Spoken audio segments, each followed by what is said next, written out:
ಶ್ರೀ ಸಿದ್ದರಾಮಯ್ಯ ವಿರೋಧ ಪಕ್ಷದ ನಾಯಕರು, ಮಾನ್ಯ ರಾಜ್ಯಪಾಲರೇ, ನಿಮ್ಮ ಬಗ್ಗೆ ನಮಗೆ ಅಪಾರ ಗೌರವವಿದೆ.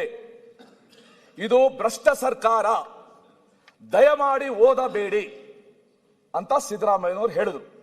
ಅದು next sentence, next act, his excellency the governor. Then ಅಂದ್ರೆ ಏನು? ಸಿದ್ದರಾಮಯ್ಯನವರು ಮಾತಾಡಿದ್ಮೇಲೆ then I will place it on the table. I will lay it on the table of the house.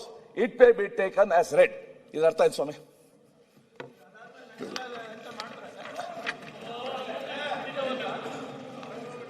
ಅಲ್ಲಿ ಕೇಳಿ, ನಾನು ಹೇಳಿದ್ದು ಸರ್ಕಾರಕ್ಕೆ, ರಾಜ್ಯಪಾಲರಿಗಲ್ಲ. ರಾಜ್ಯಪಾಲರಿಗಲ್ಲ, ಸರ್ಕಾರಕ್ಕೆ ಹೇಳಿದ್ದು. ಕೇಳ್ರಿ, ಭ್ರಷ್ಟ ಸರ್ಕಾರ ಕಾಂಗ್ರೆಸ್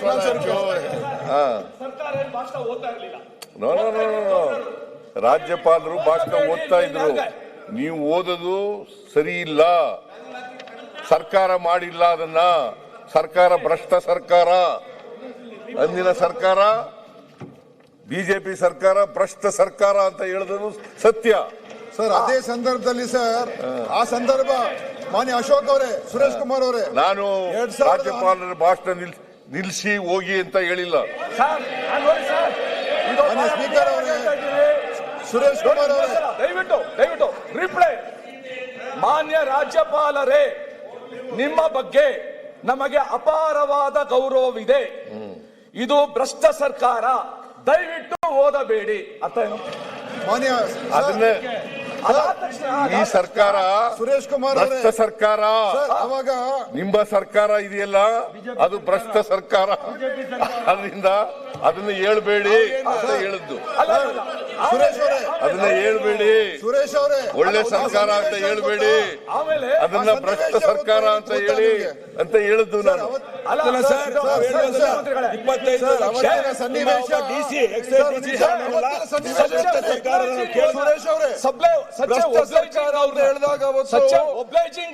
ಸುರೇಶ್ ಕುಮಾರ್ ಸುರೇಶ್ ಕುಮಾರ್ ಓದಬೇಡಿ ಅಂತ ತಕ್ಷಣ ಅವರು ಸುರೇಶ್ ಕೇಳಿಯಪ್ಪ, ಸುರೇಶ್ ಕುಮಾರ್, ಐ ವಿಲ್ ಲೇ it on the table of the house.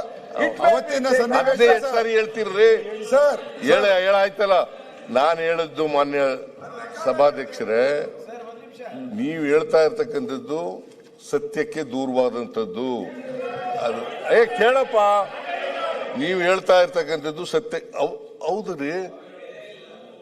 ರಾಜ್ಯಪಾಲರ ಕೈಲಿ ನೀವು ಭಾಷಣ ಮಾಡಿಸಿದಿರಲ್ಲ, ಅದು ಸತ್ಯಕ್ಕೆ ದೂರವಾದದ್ದು. ಇದು ಇವತ್ತು ನೀವು ಮಾಡ್ತಿದ್ದೀರಾ? ಬಿಜೆಪಿ ಸರ್ಕಾರ ಸರ್ಕಾರ ಓದಬೇಡಿ ಅಂತ ಹೇಳಿದೆ. ಅಂತೇಳಿ ಭಾಷಣ ಮಾಡಬೇಡಿ ಅಂತ ಹೇಳಲಿಲ್ಲ ನಾನು. ಅದನ್ನು ಓದಬೇಡಿ ಅಂತ ಹೇಳಿದೆ. ಭಾಷಣ ಮಾಡಿದಾಗ ವಿರೋಧ ಪಕ್ಷ ನಾಯಕರು ನಿಮಿಷ, ಅವತ್ತು ಸಿಎಂ ವಿರೋಧ ಪಕ್ಷ ನಾಯಕರಾಗಿ ಭಾಷಣ ಮಾಡಿದಾಗ ಸರ್ ನಿಮ್ಗೆ ಅರ್ಥ ಆಗಲ್ಲ ರೀ ಶಿವಲಿಂಗೇಗೌಡ್ರೆ. ಸರ್, ಅವತ್ತು ವಿರೋಧ ಪಕ್ಷ ನಾಯಕರಾಗಿ ಸಿದ್ದರಾಮಯ್ಯ ಅವರು ಮಾತಾಡಿದ್ರಲ್ಲ ಸರ್, ಅವತ್ತಿನ ಪೊಲಿಟಿಕಲ್ ಒಂದ್ ನಿಮಿಷ ಭಾಷಣ ಸುಳ್ಳೈತೆ ಹೇಳ್ರಿ. ನಿಮ್ಗೆ ಅರ್ಥ ಆಗಲ್ಲ, ನಿಮ್ಗೆ ಅರ್ಥ ಆಗಲ್ಲ ಶಿವಲಿಂಗೇಗೌಡ್ರೆ. ಸರ್, ಸ್ಪೀಕರ್ ಸರ್ ಅವತ್ತಿನ ಒಂದ್ ನಿಮಿಷ ಗೌಡ್ರೆ ಸರ್, ಅವತ್ತಿನ ವಿರೋಧ ಒಂದೇ ನಿಮಿಷ, ಅವತ್ತಿನ ಪೊಲಿಟಿಕಲ್ ಸಿಚುವೇಶನ್ ಬೇರೆ ಇತ್ತು ಮಾನ್ಯ ಸಭಾಧ್ಯಕ್ಷರೇ. ಒಂದ್ ನಿಮಿಷ ಹೇಳ್ತೀನಿ ತಾಳಿ. 2011ನೇ ಇಸ್ವಿ ಜನವರಿ ತಿಂಗಳಲ್ಲಿ ಇಲ್ಲಿಗಲ್ ಮೈನಿಂಗ್ ಸ್ಕ್ಯಾಮ್ ರಿಪೋರ್ಟ್ ಹೊರಗೆ ಬರ್ತಕ್ಕಂಥ ಸನ್ನಿವೇಶ. ಇದು ಅತ್ಯಂತ ಭ್ರಷ್ಟ ಸರ್ಕಾರ ಅಂತ ಆಗಿತ್ತು. ರಾಜ್ಯಪಾಲರು ಈ ಸರ್ಕಾರವನ್ನು ಡಿಸ್ಮಿಸ್ ಮಾಡಬೇಕು ಅಂತ ಹಂತಕ್ಕೆ ಹೋಗಿರ್ತಕ್ಕಂಥ ಸನ್ನಿವೇಶ ಆಗಿತ್ತು. ಅದಕ್ಕೋಸ್ಕರ ಅದಕ್ಕೂ ಇದಕ್ಕೂ ನೀವು ಕಂಪೇರ್ ಮಾಡಬೇಡಿ. ಅವತ್ತು ವಿರೋಧ ಪಕ್ಷ ನಾಯಕರಾಗಿ ಇದು ಒಂದು ಭ್ರಷ್ಟ ಸರ್ಕಾರದ ಒಂದು ಭಾಷಣ. ಇದು ದಯವಿಟ್ಟು ನೀವು ಸಣ್ಣ ಆಗ್ಬೇಕಲ್ವಾ? ಅದು ಒಂದು ಉತ್ತಮ ಆಹಾರದಿಂದ ಸಣ್ಣ ಆಗ್ಬೇಕಲ್ವಾ? ಪ್ರತಿದಿನ ನಮ್ಮ ಜೀನಿ ಸ್ಲಿಮ್ ನ ಯೂಸ್ ಮಾಡಿ ಯಾವುದೇ ಸೈಡ್ ಎಫೆಕ್ಟ್ ಇಲ್ದಂಗೆ ನೀವು ಸಣ್ಣ ಆಗ್ತೀರಾ. ಯಾರಾಗ್ತಾರೆ ಎಂಎಲ್ಎ ಅಭ್ಯರ್ಥಿ 2028 ಶೀಘ್ರದಲ್ಲೇ. ಪ್ರತಿದಿನ ಒಂದೊಂದು ಕ್ಷೇತ್ರದ ಟಿಕೆಟ್ ಆಕಾಂಕ್ಷಿಗಳ ಸಂಪೂರ್ಣ ಮಾಹಿತಿ ಪೊಲಿಟಿಕಲ್ ಜರ್ನಲಿಸ್ಟ್ KM ಶಿವಕುಮಾರ್ ಅವರಿಂದ. ಕರ್ನಾಟಕದ ನಂಬರ್ 1 ಡಿಜಿಟಲ್ ಮೀಡಿಯಾ ನಿಮ್ಮ ನೆಚ್ಚಿನ ಕರ್ನಾಟಕ ಟಿವಿಯಲ್ಲಿ ಮಾತ್ರ.